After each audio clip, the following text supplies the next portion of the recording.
എല്ലാവർക്കും നമസ്കാരം. നമ്മൾ ഇന്ന് എത്തിയേക്കുന്നത് മൈസൂരിലുള്ള വൃന്ദാവൻ ഗാർഡൻസിലാണ്. ഞങ്ങളുടെ ഒരു ചെറിയ ഫാമിലി ട്രിപ്പിൻ്റെ ഭാഗമായിട്ട് മൈസൂരിൽ ആദ്യം കാണുന്ന സ്ഥലമാണ് വൃന്ദാവൻ ഗാർഡൻസ്. ഇത്തവണ ഇവിടെ നമ്മൾ എത്തിയപ്പോൾ തന്നെ ഏകദേശം ഉച്ച കഴിഞ്ഞു, 2 മണി കഴിഞ്ഞു.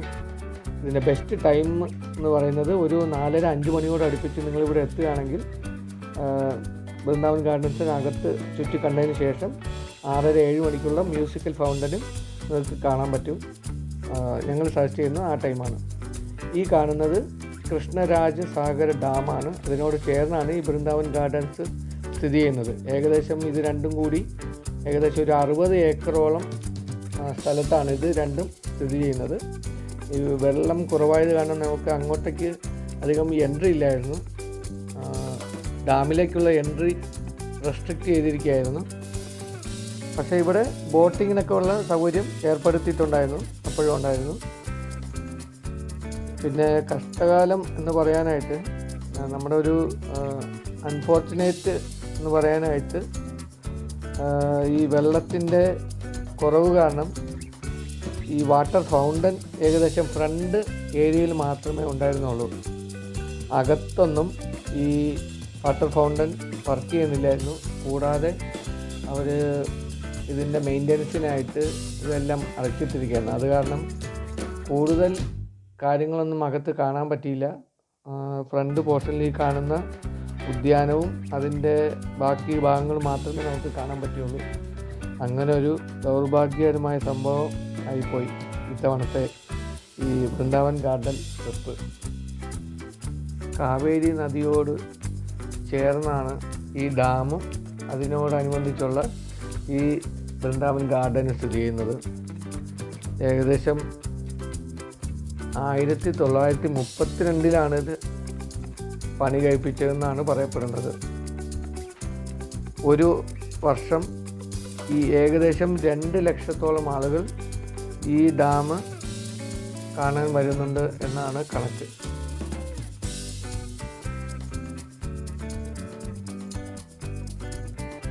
ഈ വീക്കെൻഡിലൊക്കെ പോകുന്നവർ പ്രത്യേകം ശ്രദ്ധിക്കുക, കുറച്ച് നേരത്തെ എത്തിപ്പെടാൻ നോക്കുക. കാരണം നല്ല തിരക്കാണ് അനുഭവപ്പെടുന്നത്, പ്രത്യേകിച്ച് വീക്കെൻഡിൽ. അപ്പോൾ ഈ ഡാമിൽ ബോട്ടിംഗ് ഒക്കെ ഉണ്ട്, നമുക്ക് കാണാൻ പറ്റും. ഏകദേശം സന്ധ്യയോടടുത്തു. അപ്പം മ്യൂസിക്കൽ ഫൗണ്ടൻ കാണാനുള്ള ആൾക്കാരുടെ തിരക്കാണ്. ലൈറ്റുകളൊക്കെ ഇട്ട് കഴിഞ്ഞു. മ്യൂസിക്കൽ ഫൗണ്ടൻ എന്ത് സംഭവിച്ചാലും മിസ് ചെയ്യാതെ ഇരിക്കാൻ ശ്രമിക്കുക.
അടുത്തതായിട്ട് നമ്മൾ പോയത് ശുഗവനം കാണാനായിരുന്നു.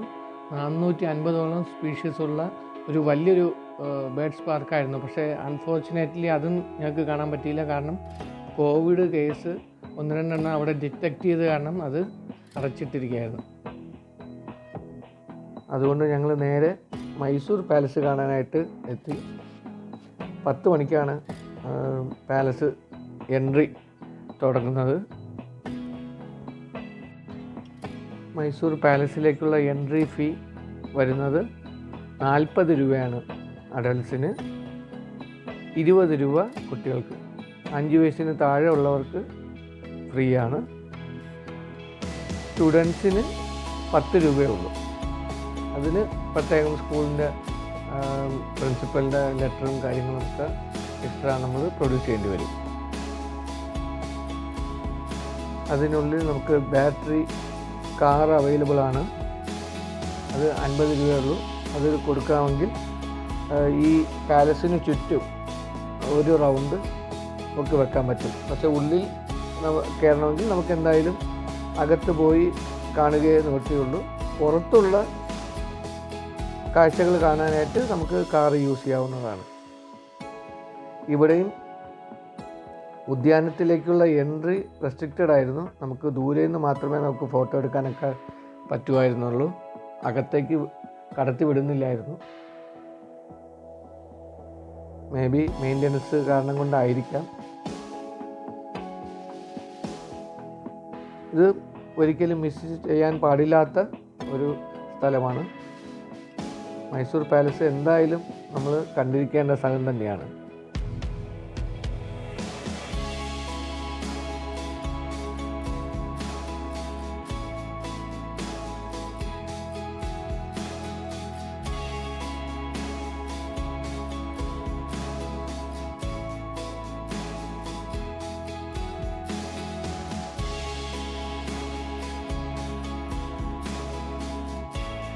ഈ മൈസൂർ പാലസ് ഏകദേശം 1912 പണി കഴിപ്പിച്ചതാണ് എന്നാണ് പറയപ്പെടുന്നത്.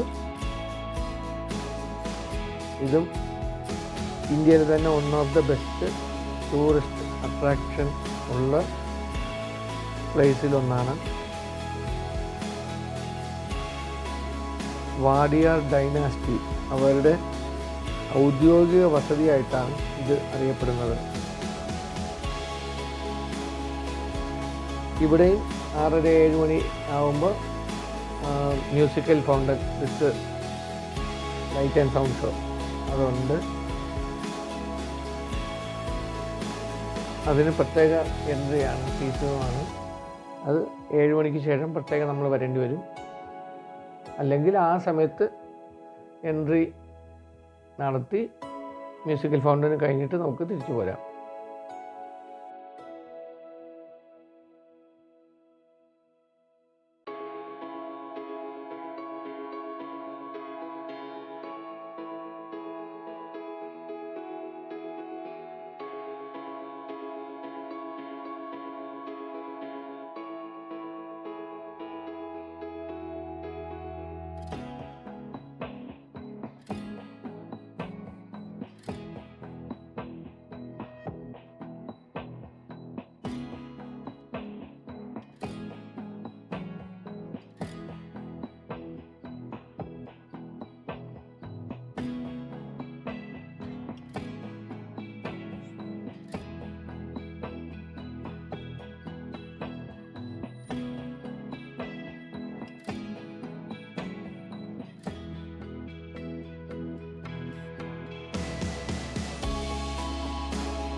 ബാറ്ററി കാറിൽ പിൻവശത്ത് ഇരുന്നു കൊണ്ട് എടുത്ത വീഡിയോ ആണ്. അതുകൊണ്ട് ഇത്തിരി കുലുക്കം കൂടും. കയ്യിൽ ഗിംബലൊന്നും ഇല്ലായിരുന്നു, അതുകൊണ്ട് മൊബൈലിൽ ഷൂട്ട് ചെയ്തതാണ്. അതിന് ക്ഷമിക്കുക.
അടുത്തത് നമ്മൾ എത്തിയിരിക്കുന്ന സ്ഥലം സുവോളജിക്കൽ പാർക്കാണ്.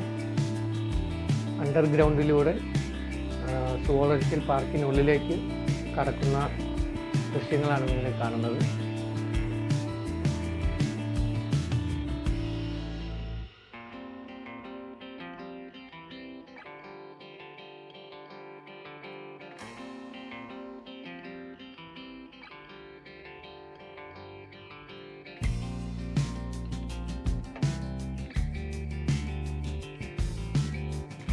സുവോളജിക്കൽ പാർക്കിലെ ആദ്യത്തെ വിഭാഗം എന്ന് പറയുന്നത് പക്ഷികളാണ്. വിവിധ തരം പക്ഷികൾ ഒക്കെ ഇവിടെ കാണാൻ പറ്റും.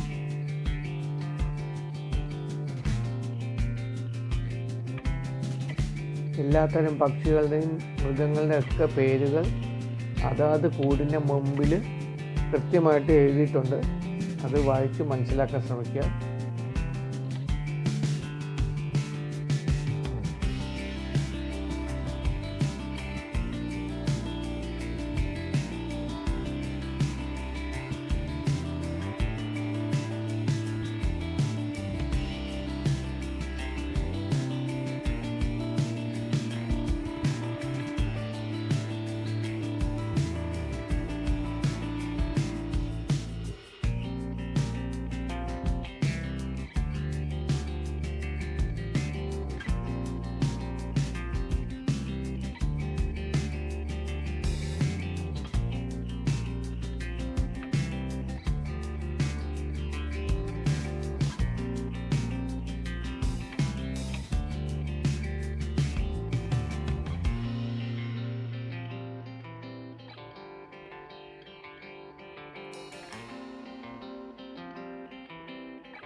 ഒരുപക്ഷെ നിങ്ങൾ ചോദിച്ചേക്കാം സിംഹവും കടുവയൊക്കെ എവിടെയെന്ന്. അവർ രണ്ടുപേരെയും ഞാൻ വീഡിയോ പകർത്തിയതാണ്, പക്ഷേ ക്യാമറയുടെ സൂമിനും അപ്പുറത്തേക്കാണ് അവരുടെ കിടപ്പ്, അതും പുറംതിരിഞ്ഞായിരുന്നു. അതുകൊണ്ട് കൃത്യമായി എടുക്കാൻ സാധിച്ചില്ല. അത് കാരണം എൻ്റെ ഈ വീഡിയോയിൽ ഉൾപ്പെടുത്തിയിട്ടില്ല.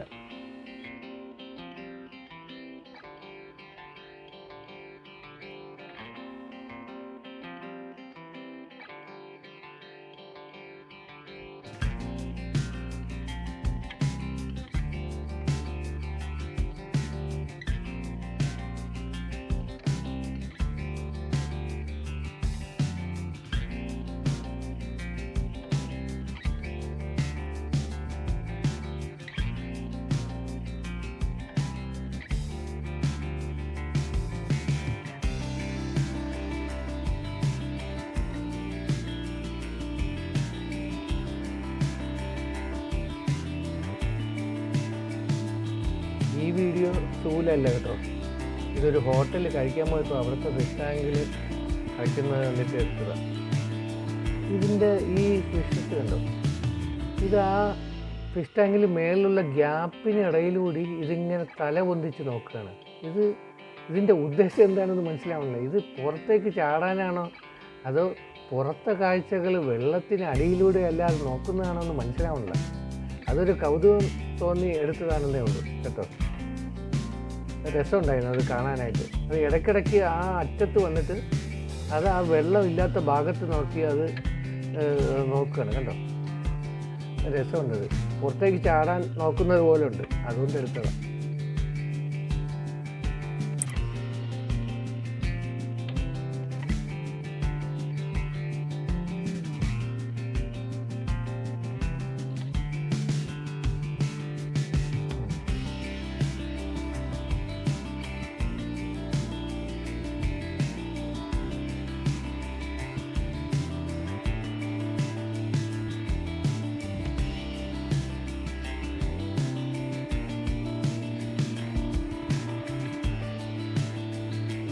അടുത്തതായി നമ്മുടെ ലിസ്റ്റിലുള്ളത് ചാമുണ്ഡി ഹിൽസിലുള്ള ശ്രീ ചാമുണ്ഡേശ്വരി ക്ഷേത്രമാണ്. അത് ഈ 10-13 കിലോമീറ്റർ ചുറ്റളവിൽ തന്നെയാണ് മൈസൂരിൽ നിന്നും. അപ്പം അത് ഒരിക്കലെങ്കിലും കണ്ടിരിക്കേണ്ട ഒരു സ്ഥലം കൂടിയാണ്. പറ്റുമെങ്കിൽ തൊഴാൻ ശ്രമിക്കുക. നല്ലൊരു പോസിറ്റീവ് വൈബ് കിട്ടുന്ന ഒരു സ്ഥലം കൂടിയാണ് ചാമുണ്ഡേശ്വരി ക്ഷേത്രം. അടുത്ത ക്ഷേത്ര ദർശനം ശ്രീരംഗപട്ടണത്തുള്ള ശ്രീ രംഗനാഥ സ്വാമി ടെമ്പിളിലേക്കാണ് ഞങ്ങൾ നടത്തിയത്. ചിരപുരാതനമായ വളരെ പ്രസിദ്ധമായ ഒരു ക്ഷേത്രമാണ്. എൻ്റെ സ്വന്തം നാടായ തിരുവനന്തപുരത്തിൻ്റെ ദേവനായ ശ്രീ പത്മനാഭസ്വാമിയാണ് ഇവിടുത്തെ പ്രതിഷ്ഠ. ജനുവരി 1 തീയതി 2024 അതിൻ്റെ തുടക്കം ഈ അമ്പലത്തിൽ തൊഴുതുകൊണ്ടായിരുന്നു. നല്ലൊരു വർഷം എല്ലാവർക്കും കിട്ടും എന്ന വിശ്വാസത്തിൽ ഞങ്ങൾ അടുത്ത അമ്പലത്തിലേക്ക് യാത്രയായി. നിമിഷാംബ ടെമ്പിൾ, ഇതും വളരെ പ്രസിദ്ധമായൊരു ക്ഷേത്രമാണ്. ശ്രീ പാർവതി ദേവിയാണ് ഇവിടുത്തെ പ്രതിഷ്ഠ. ഇവിടുത്തെ വിശ്വാസം എന്തെന്നാൽ ഇവിടെ നമ്മൾ എത്തി ആദ്യത്തെ നിമിഷം നമ്മൾ എന്താണ് പ്രാർത്ഥിക്കുന്നത് അത് ഫലിക്കും എന്നാണ് ഇവിടുത്തെ വിശ്വാസം. അതുകൊണ്ടാണ് ഈ അമ്പലത്തിൻ്റെ മൂർത്തിക്ക് നിമിഷാംബ എന്ന പേര് വന്നതെന്നാണ് ഇവിടെ അറിയപ്പെടുന്നത്.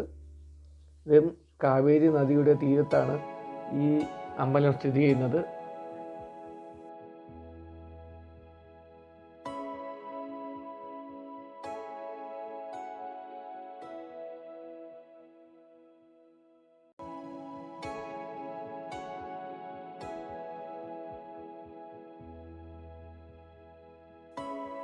Thanks for watching.